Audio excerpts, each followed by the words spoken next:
We're going to discuss now how these earthquakes will impact vulnerable groups like children in particular. James Gray is the Chief of Child Protection at UNICEF Türkiye and joins us now from Ankara. James, thanks so much for speaking to us on the channel.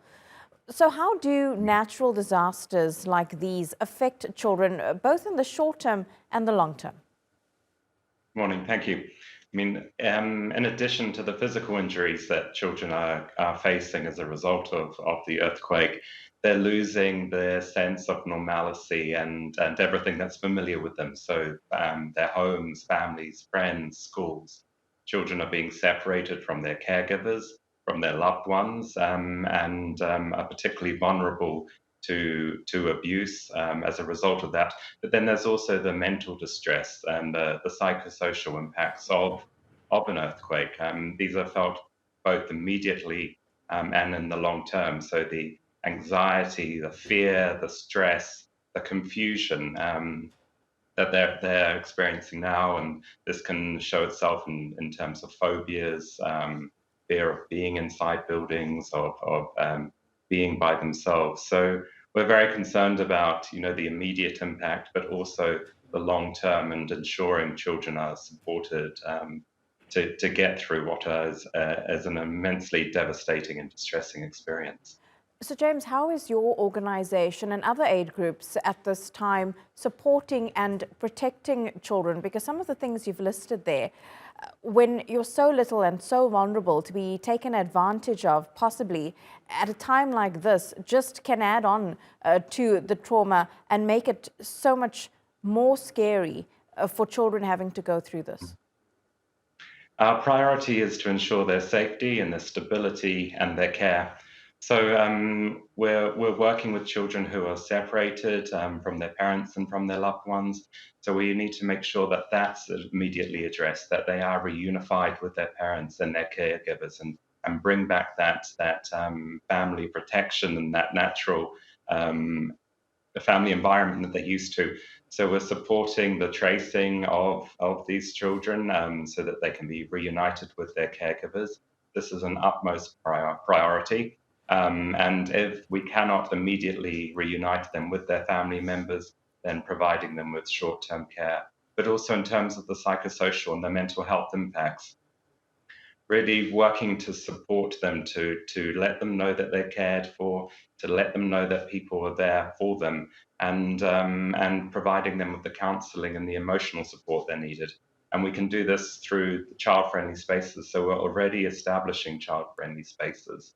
And these are safe spots for children. They go, they can be cared for, they're in a protective, safe environment, but also they have access to professional help. They can be referred to other services, and they have an opportunity to play, to have recreational activities, to engage with others, and hopefully forget a bit about the horrors and the trauma around them, and actually relax and have some degree of fun and some degree of interaction with their friends and with other children. And that really speaks to, sorry, James, it really speaks to how important it is for children to have the sense of normalcy, but also a bit of a return to a routine where they can interact with other children and just, as you say, forget a little bit, even for a short time, about what's happening around them. Absolutely. Routines help children feel safe. And importantly, also, they help parents feel organized and reduce the stress on parents. So getting children back into routine is crucial for them. And it's also crucial that they get back into education as soon as possible, because this regularity and predictability of a routine gives a sense of control and a sense of knowing what's ahead, and that's crucial for children's well-being. And then I would think that it's also important for family members, especially for children who may have been orphaned at this time, to help in getting kids to feel safe, to feel secure. But then the adults who are going through this are also going through their own trauma of what's just happened, because in the space of a few seconds, your whole life has changed. Yes, And I think we really need to make sure that the parents are supported as well to care for their children. If parents don't have the support, they don't have the skills and the knowledge and the capacity to care for their children, then the children are going to become even more vulnerable.